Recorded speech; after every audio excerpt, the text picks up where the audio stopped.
Thank you, everybody, for joining us today and for taking a few minutes of your time to hear about how we at Tech Experts are helping companies and governments address one of the major challenges that they are all facing today. And that's really about the digital skills gap. We see very much, as we say on the slide here, that the future of tech is people. And so our talk today is really all about people and what we can do to help address the challenges that companies and governments are facing today. Before I do that, I'd like to take a moment just to introduce myself and my esteemed colleagues who have joined me today. My name is Aileen. I'm the Chief Customer Officer at Tech Experts. And prior to joining Tech, I worked with Microsoft, where I was the Corporate Vice President of Global Customer Support, leading their enterprise and consumer support on behalf of Microsoft globally. And I would like to also introduce my colleague, Gary, who is the country manager for our wonderful site in Rwanda. You'll be hearing from Gary a little bit about Africa as a location. And then he will also be talking to our two esteemed colleagues here, Zawadi and Belize, who have joined us from Rwanda, and they are two of our support engineers. And you'll be hearing their stories about how they have entered a career in the technology space. So let's start by taking a step back and really framing the problem and why we're having this conversation today. You probably have to have had your head maybe buried a little bit in the sand if you haven't noticed that the world is facing a digital skills shortage. Anywhere you go, any company you talk to, you will hear the challenges that everybody is facing in trying to attract and retain digital skills. Israel has a shortage of developers. The world has a shortage of cyber skills, data skills, cloud skills. Wherever you go, these challenges are being felt. If you just go onto Google, you will see endless articles, research, papers about the challenges that the world is facing, and many, many statistics out there to frame the problem in numbers. And we have 4 of those numbers here. Again, all from research available for you all to read. Senior executives, 87% of them in the company's research said that their company is not ready with a plan on how to address their own digital skills gaps. That's a significant number. From a McKinsey report, 64% of emerging technology cannot get deployed because the companies don't have the skills available to them to deploy those technologies. And sadly, we're seeing this number get worse. The percentage of women in the tech industry is declining despite everybody's efforts over recent years to make improvements there. And then this final staggering number, 1 billion jobs will be transformed by technology by 2030. A significant impact on the world. And these things together are creating, or evidence, I should say, of some of the challenges that the world is facing. So let's talk a little bit about why. What are the contributing factors that are presenting these challenges to us all? Well, the first being the 4th Industrial Revolution. We're all familiar with it. We're all aware that companies for many years have been planning and talking about the need to transform, digital transformation. What's happened, though, is many companies have now begun that journey. Many governments and countries have begun their journeys. And as they have done so, they have not prepared themselves by creating and hiring and growing the technical talent that they need. So as everybody has begun these journeys, the skill shortage has now become apparent. But it also accelerated. And COVID was a key factor in accelerating the 4th Industrial Revolution, or the digital transformations that companies and countries were going through, as everybody had to learn how to sell remotely, how to serve customers remotely, how to manage employees and run businesses, conduct business. Everything had to be done virtually, remotely. And this caused many companies and businesses to have to accelerate their digital transformation, conducting business in a contactless way. If we now look at what it's like in shops, in restaurants, everywhere you go, much of that is now digital in terms of how we are served and how we buy things. So COVID accelerated much of the digital transformation projects. COVID also accelerated the Great Resignation. It triggered people to think about their careers and the opportunities available to them elsewhere in the country, elsewhere in the world. Companies became much more open to remote working, much more open to talent in other locations.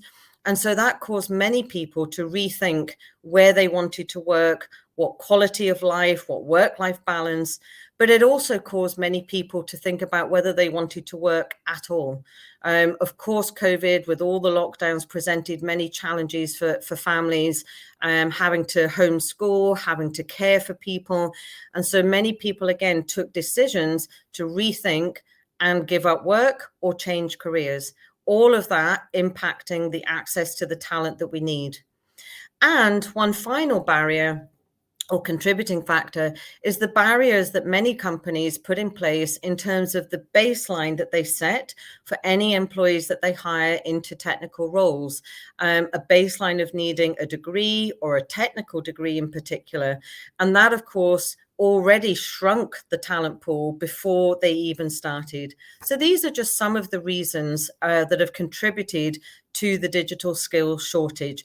Everything accelerating, and at the same time, the workforce reducing because people are changing roles, changing careers, and because of the barriers to entry. So what are companies doing about it? We've noticed 3 key strategies, and this is where tech experts and our sister company, Elevate, that I will introduce to you, are playing in terms of helping companies address the digital skills gaps. The first thing that we are seeing companies and governments now doing is investing much more in their current workforce.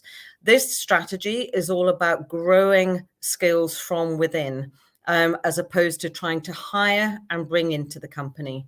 So we are seeing many more programs for role-based learning, which I'll talk about in a second, where companies are looking very cleverly at what their current roles are, but also what future roles they are going to need in order to support the transformation of their business, identifying the gaps that they have, and then putting learning programs in place and growing people to be able to fill those roles in the future.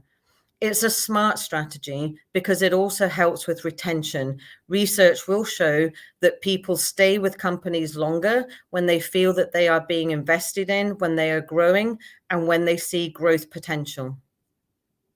The second strategy that we see companies taking is exploring new talent pools. This is really about looking at new geographical locations where they can get access to talent where they previously perhaps would not have considered.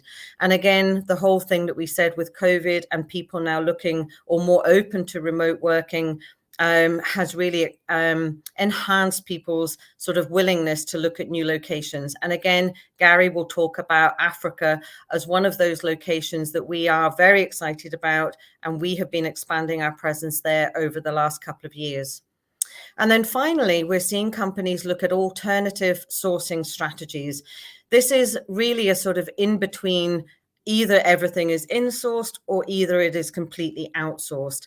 And companies are now starting to look at new ways of accessing talent. And again, I'll talk about that in just a second. So if we now look at how we bring all of that together, this is where tech experts, along with our sister company, Elevate, are really helping our clients with end-to-end tech talent solutions. We can help companies by sourcing talent for them in the locations where we are operating. We can help with skilling those people that are sourced if they have gaps relative to the job role, relative to the competencies of a role. We can create onboarding programs that address technical and soft skills. And leveraging our competency management platform called TalentWise, we're able to show the client how people are growing their skills and also how job performance is impacted post-training. So we can conduct pre-training assessments, post-training assessments, and also show the impact of skilling on an individual's job performance. And then in terms of scaling, this is really about scaling the access to talent. Our clients are able to either hire those people directly, or they're able to leverage us as an employer of record, where we can hire people on behalf of the client, have them sitting in our locations, provided with the IT equipment, but the client will manage the employees and manage their workload. Or the more traditional, fully outsourced model, where we can manage the business outcomes and role outcomes for the client. This is how together we help clients with addressing the technical talent issues and needs that they have. So now let's just talk very quickly about the locations where we do this from. We have amazing talents across the US, South America, Europe, Africa, and into Asia. And today we will be talking to our colleagues from Rwanda, which I mentioned earlier, which is one of our newer sites and has been growing rapidly. So now I want to introduce you to our sister company, Elevate. And Elevate is a digital skilling company working with governments and enterprise organizations globally to help them address their digital skills gaps. We focus on role-based learning. So we work to identify the roles and what competencies those roles require, and then create skills and learning journeys to support those role needs. This is all based on technology, whether it's cyber, data, cloud, AI, blockchain, but all the relevant technologies to support digital transformations. And in addition to that, we also train on what was once soft skills, we now refer to as power skills. These are skills that are very specific to a role, whether they are troubleshooting skills, problem-solving skills, critical thinking skills, but very focused on supporting a specific role. And so now I can tell you a little bit about a couple of examples of clients that we've worked with, which I think address areas that we mentioned earlier in terms of how people are looking at growing their talent pools or getting access to talent pools. Now, one of these is an example that we worked on with VMware in Costa Rica. And they had two challenges, which are challenges you will recognize and be probably very familiar with. Firstly, they wanted to look at how can they upskill from within. So they deployed a strategy of growing skills from within the organization. They needed to look at how to grow skills in their very specialized technologies to be ready for their growth plans. So again, growing talent from within. But they also had an initiative and continue to have an initiative to develop more women in technical roles within the company.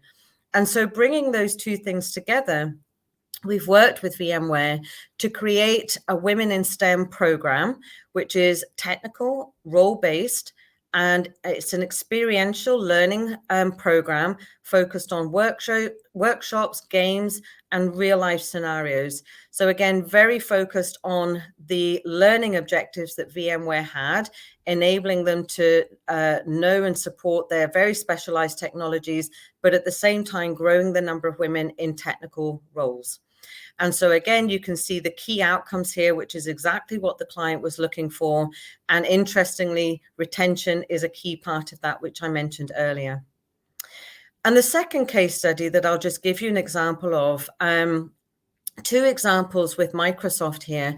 In Qatar, in the Middle East, they have, as a country, Qatar has a 2030 vision, which is to develop the country to be a knowledge-based and digital economy.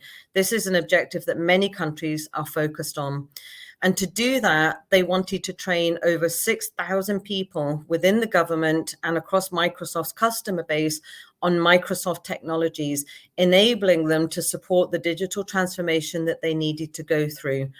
And so as part of that, we've worked with the government and with Microsoft to put learning programs in place for the government employees to enable them to support this 2030 vision. A very different example over in Africa, working with Microsoft's Africa Transformation Office, Microsoft has a very bold ambition, and that is to create 3 million software developers over the next 5 years across Africa.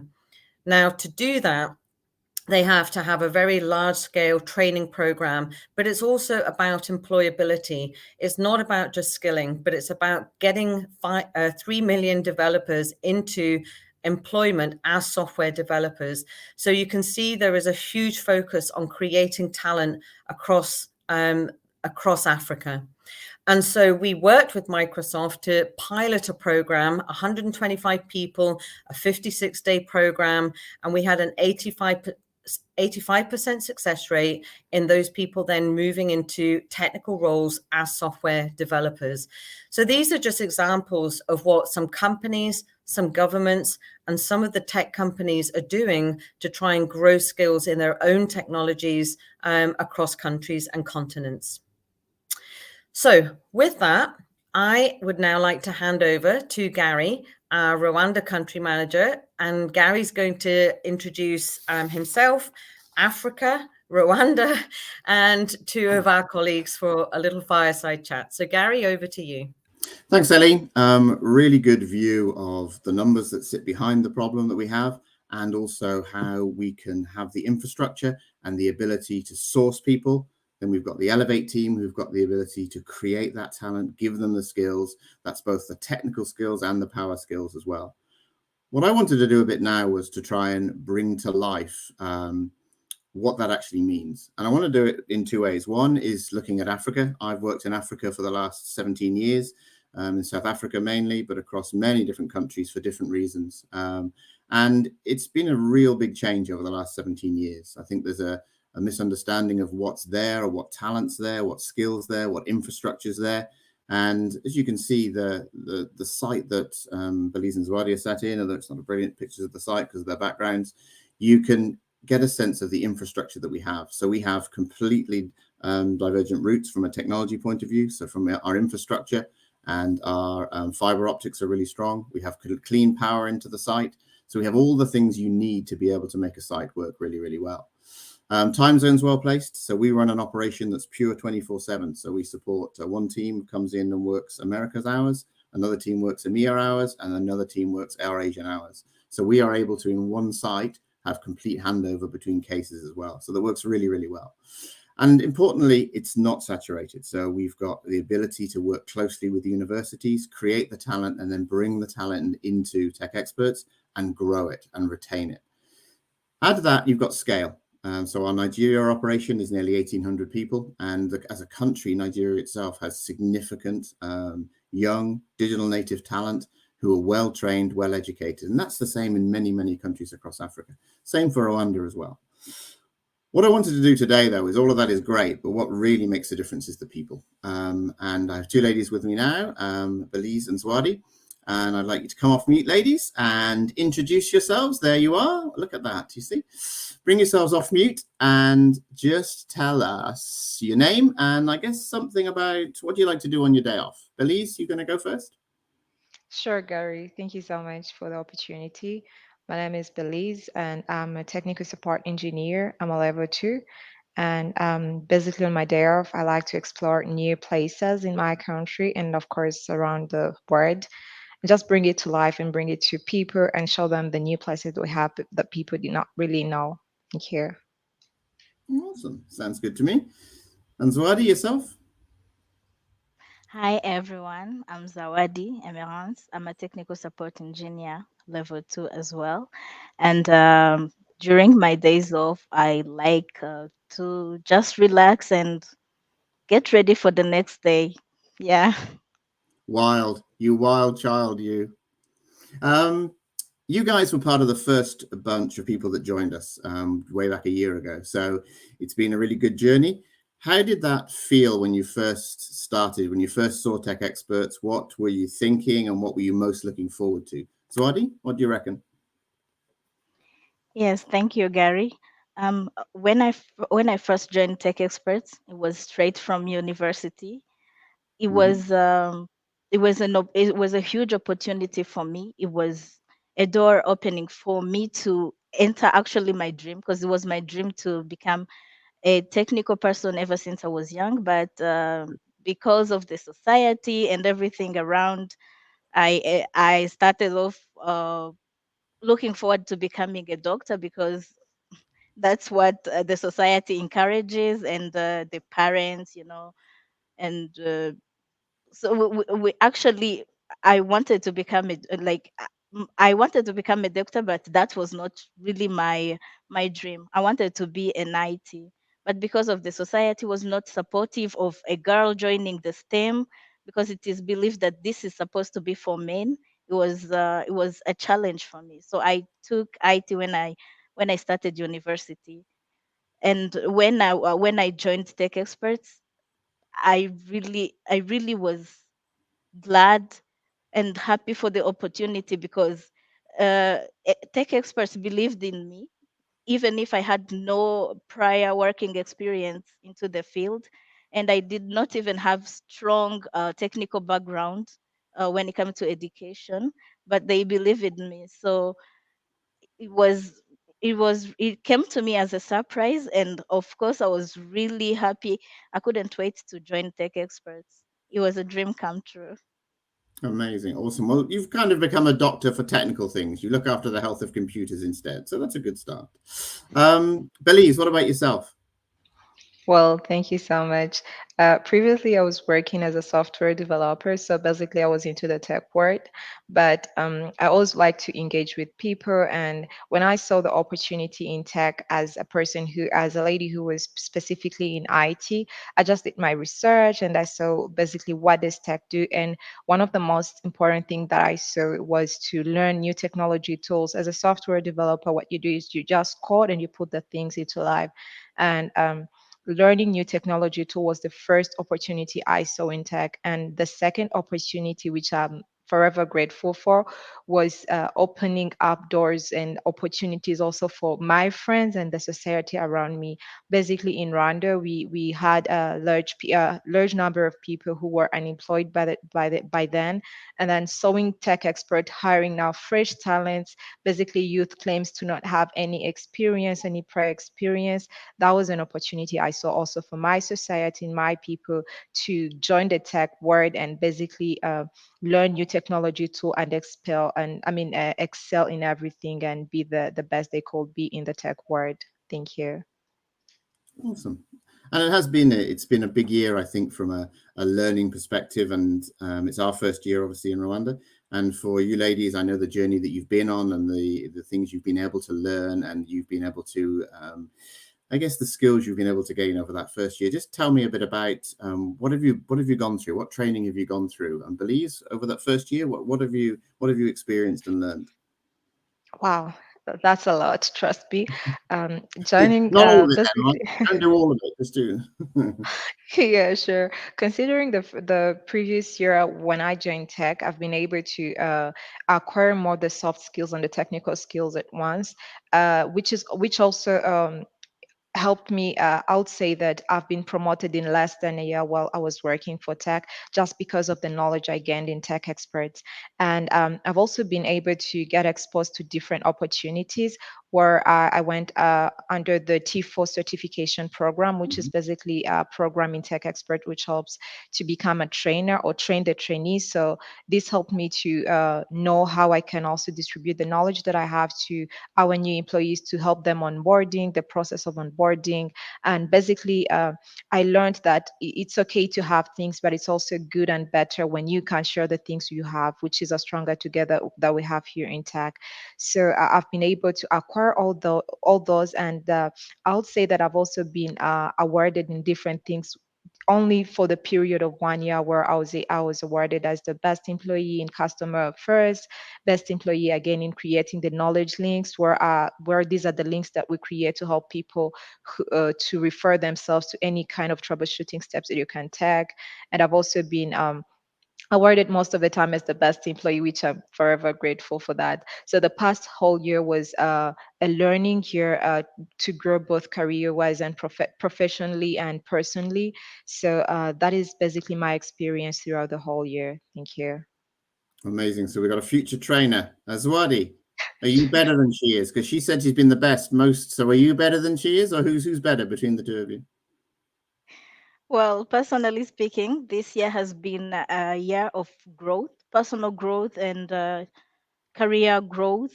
It was a lot of transformations going around because, as I said before, I started with zero experience, and they took me from zero. They trained me. They gave me the soft skills. They gave me the technical skills, and with that, I saw myself growing because within just 1 year, like in January last year, I was awarded the best performer, and then in April, best performance surveys, and then customer first award. And I also went through the level up programs where future managers are made, which is a great opportunity for me because I learned how to manage myself. And also, with that knowledge, I'm able to manage my group so that we can achieve the performance. And apart from that, I'm also part of the CSR, where different activities are organized in order to give back to our community. And also, I also take part in helping our new joiners to get on board. And because I've been there, I know how the process goes. So with that, I'm able to help them to get started. And when they perform, I'm also proud of that because I'm part of it. And to top it all, I got promoted to level 2 in just a span of a year. That is my greatest achievement. I'm so Right. thankful that Tech Experts is helping me grow. And also, we're having a lot of people joining, especially ladies, which is something I'm very grateful for. And not because they are technically good, because I also take part in in the interviews that these the new joiners do. So I'm able to see the thirst that these new people have to join and learn, and they are ready to perform. I'm so proud of what we're doing here on Rwanda site. Good. And you say you should be. So you should be. We've got a future trainer, we've got a future leader, and that's all happened in the first year. And both of you have been promoted to level 2 as well. And that's the real desire and drive we have, I guess, at Tech and with Tech Talent to make sure that we are continually learning, continually helping people grow. Very much in connection with Ladies in Tech as well. So we've partnered very much with Microsoft, and the LEAP program will be coming to Rwanda as well. So we will start to very intentionally do exactly what you've gone through over the last year and bring people into the tech world.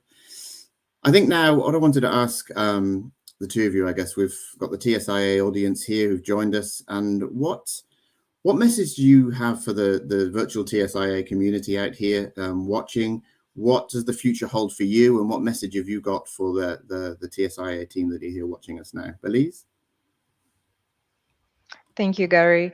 My message to all the attendees or all the viewers here will be to just based on our stories. These are the real life stories that we are sharing. Not only us, but we have a large group of people that can share the same stories that we have here.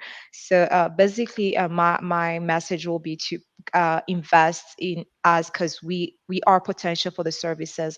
So I'll argue every company and every people around the world to look for the opportunities as we are Tech Expert has done, looking for opportunities and creating opportunities for young generation. We are fit for the services. We are waiting for those such companies to come and hire the young talents, not only us but also creating opportunities for our friends because we know that we are fit for the services. And one last message I can also share will be that everyone fit to the tech world. As long as you try, you will not be able to achieve anything unless you try it out. So kindly invest in Rwanda, invest into the opportunities and the young talents that we have here in Rwanda. And that is a promise that we won't disappoint you. Thank you. And Zwadi, yourself, what do you reckon? Yes, I would like to emphasize more on what Belize just said because here in Rwanda and Africa, we have lots of talent, we have people with potential, people who wants to work, who are ready to learn, who are ready to perform, and when they are given the chance, they will show you what they can really do. So all I can urge you, everyone here, to the if it is possible, of course it is possible, that they can invest in the people here, because they they will really do magic. As I like to set myself as an example.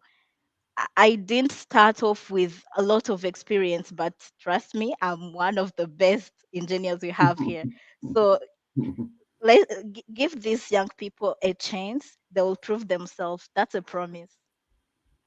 Awesome. Thank you very much, Zawadi. Thank you, Belize. While you two argue about who's the better engineer for the next 20 minutes, it's been really great having you here and bringing to life the whole sourcing, skilling, growing, and scaling piece of what we do.